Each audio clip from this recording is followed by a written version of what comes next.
حضرت ابو ہریرہ سے روایت ہے کہ ہم رسول خدا صلی اللہ تعالی علیہ وآلہ وصحابہ وسلم کی بارگاہ اقدس میں حاضر تھے کہ ایک نوجوان آیا۔ اس نے دست ادب عرض کی، یا رسول اللہ صلی اللہ علیہ وسلم، رات کو مجھے بچھو نے ڈس لیا ہے، ڈرتا ہوں کہیں میری اولاد کو یہ بچھو ڈس نہ لے۔ آپ صلی اللہ تعالی علیہ وآلہ وسلم نے فرمایا، تم یہ رات کو سوتے وقت اپنی اولاد کی سلامتی کے لیے یہ کلمات پڑھا کرو، اگر ان کا پیر سانپ پر بھی آ جائے تو وہ بھی نہ ڈس پائے۔ بسم اللہ الرحمن الرحیم، السلام علیکم ورحمۃ اللہ۔ دمشق میں ہے کہ ایک شخص حضرت علی رضی اللہ تعالی عنہ کی طاقت و قوت کا چرچا سن کر، حضرت علی رضی اللہ تعالی عنہ شیر خدا ہیں اور ایسی طاقت ان کو اللہ تعالی کی طرف سے عطا ہوئی ہے کہ خیبر کا دروازہ جسے 80 صحابہ کرام رضوان اللہ علیہم اجمعین اٹھا نہ سکے، اکیلے ہی حضرت علی کرم اللہ وجہ الکریم نے اٹھا لیا۔ ملاقات کے شوق میں کوفے پہنچ گیا۔ جب کوفے پہنچا تو کیا دیکھا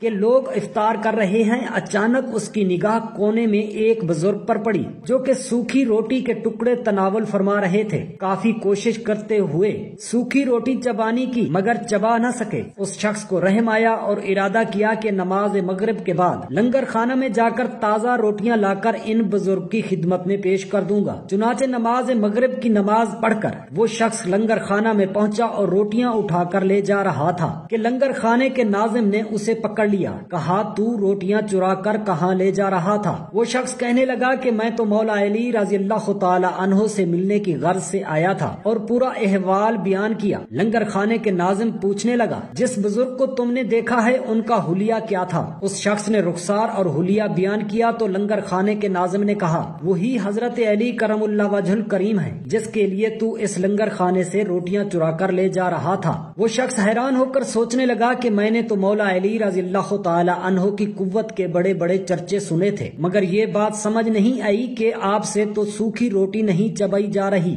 یہ سوچتے ہوئے وہ شخص مولا علی رضی اللہ تعالی عنہ کی خدمت میں جا پہنچا اور پہنچ کر پوچھنے لگا کہ آپ نے تو خیبر کا دروازہ اکیلے اٹھا لیا تھا، مگر کچھ دیر قبل آپ سے روٹی چبائی نہیں جا رہی تھی، یہ کیا معاملہ ہے؟ مولا علی کرم اللہ وجہ فرمانے لگے، جس وقت میں نے خیبر کا دروازہ اٹھایا اس وقت مجھ پر استغراق کی کیفیت طاری تھی، اور مجھ پر اللہ تعالیٰ کے انوار و تجلیات کی ایسی بارش ہو رہی تھی کہ اگر خیبر کے دروازے کی جگہ کوہ کاف کا پہاڑ بھی ہوتا تو اسے بھی ہٹا دیتا۔ وہ قدرت الہی کی تھی، اور یہ میری ذاتی قوت ہے کہ سوکھی روٹی بھی چبائی نہیں جاتی۔ معلوم ہوا کہ اللہ تعالیٰ کے نیک بندے جب حالت استغراق میں ہوتے ہیں اس وقت وہ کوئی بھی کام انجام کرنا چاہیں وہ کام اللہ کی قدرت سے ہو جاتا ہے۔ حضرت انس رضی اللہ تعالی عنہ سے روایت ہے کہ رب تعالیٰ نے حضرت موسیٰ علیہ السلام سے فرمایا، موسیٰ جس نے اس حالت میں مجھ سے ملاقات کی کہ وہ محمد عربی صلی اللہ علیہ وآلہ وسلم کا انکار کرتا ہوگا، میں اسے دہکتی آگ میں داخل کر دوں گا۔ حضرت موسیٰ علیہ السلام نے حق تعالیٰ سے عرض کی، محمد صلی اللہ علیہ وآلہ وسلم کون ہے؟ پھر حق تعالیٰ نے حضرت موسیٰ علیہ السلام سے فرمایا، میں نے کوئی مخلوق ایسی تخلیق نہیں کی جو مجھے ان سے زیادہ معزز و محترم ہو۔ میں نے آسمان، زمین، سورج اور چاند کی تخلیق سے 2000 سال قبل ان کا نام اپنے نام کے ساتھ عرش پر لکھا ہے۔ امام بخاری، امام مسلم اور امام نسائی نے حضرت ابو ہریرہ رضی اللہ تعالی عنہ سے مرفوع حدیث بیان کی ہے کہ جب کوئی بندہ کسی گناہ کا ارتکاب کرتا ہے اور کہتا ہے، اے میرے رب میں نے ایک گناہ کر لیا ہے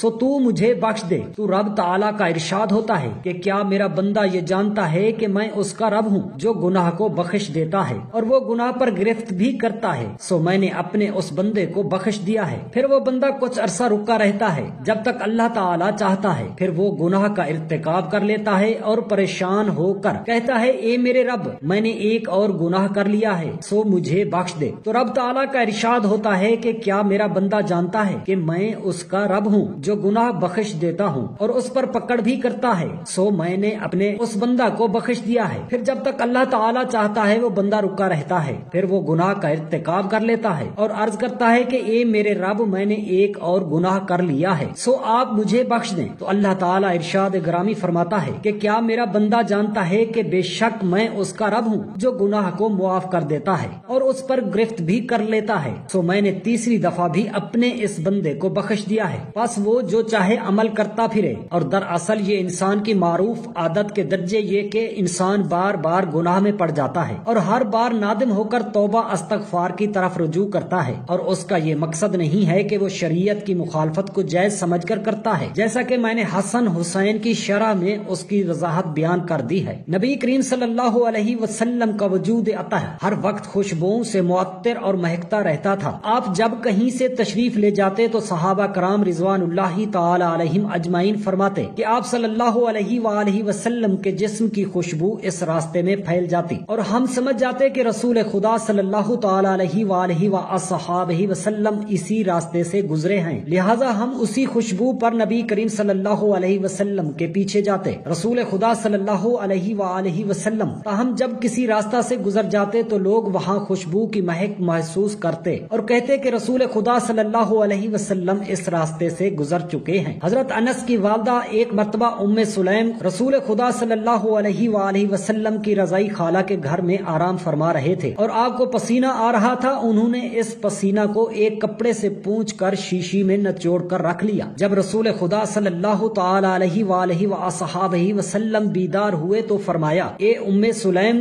تم یہ کیوں کرتی ہو؟ انہوں نے عرض کیا کہ یا رسول اللہ صلی اللہ علیہ وآلہ وسلم ہم اسے اپنی خوشبو میں جمع کر لیتے ہیں کیونکہ آپ کا یہ پسینہ مبارک ہر قسم کی خوشبو سے نفیس اور عمدہ ترین ہے۔ اور ایک روایت میں یوں ہے کہ ام سلیم نے عرض کیا، یا رسول اللہ صلی اللہ علیہ وآلہ وسلم ہم آپ کا پسینہ برکت حاصل کرنے کے لیے اپنے بچوں کو لگاتے ہیں۔ آپ نے فرمایا تم نے اچھا کیا۔ یاد رہے اگرچہ نبی کریم صلی اللہ علیہ وآلہ وسلم کو خوشبو پسند تھی اور آپ کثرت سے خوشبو استعمال کرتے تھے، لیکن آپ کا خود کا جسم اقدس اور پسینہ تخلیقی اور پیدائشی طور پر معطر و خوشبودار تھا، اور آپ کو پسینہ تو موسم گرما میں آتا تھا یا پھر نزول وحی کے وقت آتا تھا، لیکن آپ کا جسم ہمیشہ معطر و خوشبودار رہتا تھا، اور آپ کے جسم اقدس کا معطر و خوشبودار رہنا پیدائش ہی سے تھا۔ چنانچہ حضرت سیدہ آمنہ رضی اللہ تعالی عنہا فرماتی ہیں، میں نے آپ کی ولادت باسعادت کے بعد آپ کی طرف دیکھا اور آپ اس وقت 14ویں رات کے چاند کی مانند حسین انوار احمدیہ جمیل تھے، اور آپ کے جسم کی خوشبو اس طرح مہک رہی تھی جس طرح عطر گلاب ہو۔ حضرت جابر رضی اللہ تعالی عنہ بیان کرتے ہیں کہ نبی کریم صلی اللہ علیہ وسلم جس راستہ سے گزر جاتے ہم اسی راستہ سے گزرتے، تو پھر آپ کے بعد جو شخص وہاں سے گزرتا تو وہ آپ کے جسم انور کی خوشبو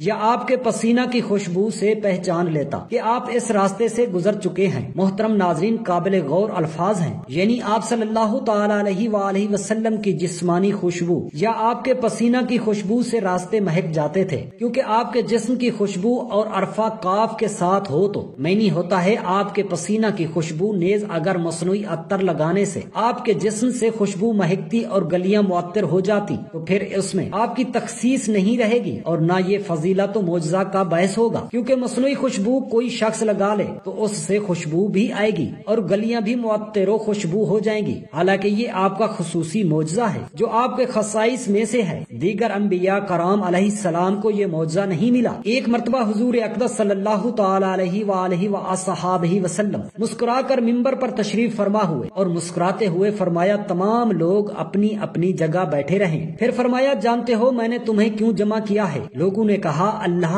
اور اس کا رسول صلی اللہ علیہ وسلم بہتر جانتے ہیں۔ آپ صلی اللہ تعالی علیہ وآلہ وسلم نے فرمایا، اللہ تعالی کی قسم میں نے تمہیں نہ تو کسی چیز کا شوق دلانے کے لیے جمع کیا ہے اور نہ کسی چیز سے ڈرانے دھمکانے کے لیے اکٹھا کیا ہے، بلکہ میں نے تمہیں یہ بتانے کے لیے جمع کیا ہے کہ تمیم داری پہلے عیسائی تھا، وہ آیا، اس نے بیعت کی اور اسلام میں داخل ہو گیا۔ اس نے مجھے ایسا واقعہ سنایا جو ان باتوں سے تعلق رکھتا ہے جو میں تمہیں دجال کے بارے میں بتایا کرتا ہوں۔ اس نے مجھے بتایا کہ وہ خم اور جزام قبیلہ کے 30 آدمیوں کے ہمراہ ایک بحری جہاز میں سمندر کے سفر پر روانہ ہوا۔ سمندر کی لہریں مہینہ بھر انہیں ادھر ادھر دھکیلتی رہیں، یہاں تک کہ وہ ایک جزیرے میں داخل ہوئے۔ جب وہ جزیرے میں داخل ہوئے تو ان کو ایک جانور ملا جس کے جسم پر بہت سے بال تھے۔ بالوں کی کثرت کی وجہ سے انہیں اس کے آگے پیچھے کا کچھ پتہ نہ چل رہا تھا۔ انہوں نے کہا کہ تیرا ستیہ ناس ہو، تو کیا چیز ہے؟ اس جانور نے کہا، میں جساسہ ہوں۔ انہوں نے پوچھا، یہ جساسہ کیا چیز ہے؟ اس نے کہا، اے لوگوں، فلاں مقام میں موجود اس آدمی کی طرف جاؤ، وہ تمہاری خبریں سننے کا بڑے تجسس سے انتظار کر رہا ہے۔ بیان کرنے والا بتاتا ہے کہ جب اس نے آدمی کا ہم سے ذکر کیا تو ہمیں خوف لاحق ہوا کہ یہ جانور شیطان نہ ہو۔ پھر ہم تیزی سے چلے اور اس مقام میں داخل ہو گئے۔ وہاں ہم نے بھاری بھرکم قد کاٹ کا ایک آدمی دیکھا جس کے گھٹنوں سے ٹخنوں تک بندھی ایک لوہے کی زنجیر تھی اور اس کے ہاتھ اس کی گردن گردن کے ساتھ بندھے تھے۔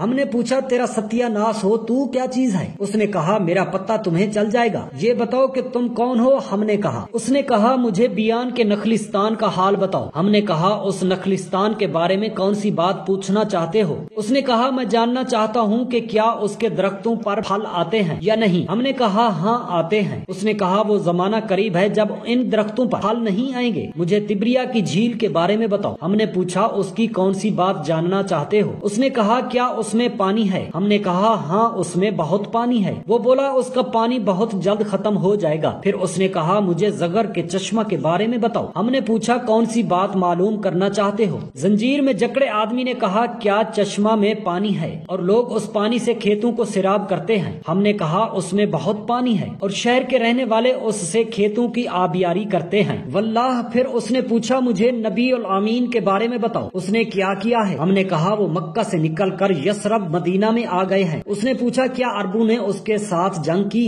ہم نے کہا ہاں۔ اس نے ان کے ساتھ کیا کیا؟ ہم نے بتایا کہ وہ ارد گرد کے عربوں پر غالب آ چکے ہیں اور انہوں نے ان کی اطاعت قبول کر لی ہے۔ اس پر اس نے کہا کیا واقعی ایسا ہو چکا ہے؟ ہم نے کہا ہاں۔ اس پر اس نے کہا ان کے لیے یہی بہتر ہے کہ وہ اس کی اطاعت قبول کر لیں۔ اب میں تمہیں اپنے بارے میں بتاتا ہوں، میں دجال ہوں، مجھے ان قریب خروج کی اجازت مل جائے گی۔ صحیح مسلم حدیث مبارک میں حضرت ابو ہریرہ رضی اللہ تعالی عنہ بیان فرماتے ہیں کہ ایک آدمی نبی کریم صلی اللہ علیہ وسلم کے پاس آیا اور عرض کیا کہ میں کل رات ایک بچھو کے قریب سے گزرا تو اس نے مجھے ڈنک مار دیا، ڈرتا ہوں کہیں میری اولاد کو ڈنک نہ مار دے۔ آپ صلی اللہ علیہ وآلہ وصحابہ وسلم نے فرمایا اگر تو شام ہوتے ہی یہ کلمات پڑھ کر اپنی اولاد کے واسطے پڑھے ان کا پیر سانپ پر بھی آ جائے تو وہ نہ ڈسے۔ حدیث مبارکہ کی روایت میں سند حسن کے ساتھ مروی ہے کہ جو شخص یہ کلمات شام کے وقت 3 مرتبہ پڑھ لے تو اس رات اسے سانپ بھی نقصان نہیں پہنچا سکے گا۔ مراد یہ ہے کہ اگر سانپ پر بھی پیر آ جائے تو ان کلمات کی برکات کی وجہ سے وہ ڈس نہ پائے۔ لہٰذا ہر ماں باپ ان کلمات کو اپنی اولاد کے لیے پڑھا کرے تاکہ وہ زندگی کے حادثات سے بچے رہیں۔ وہ مقدس کلمات یہ ہیں: بسم اللہ الرحمن الرحیم،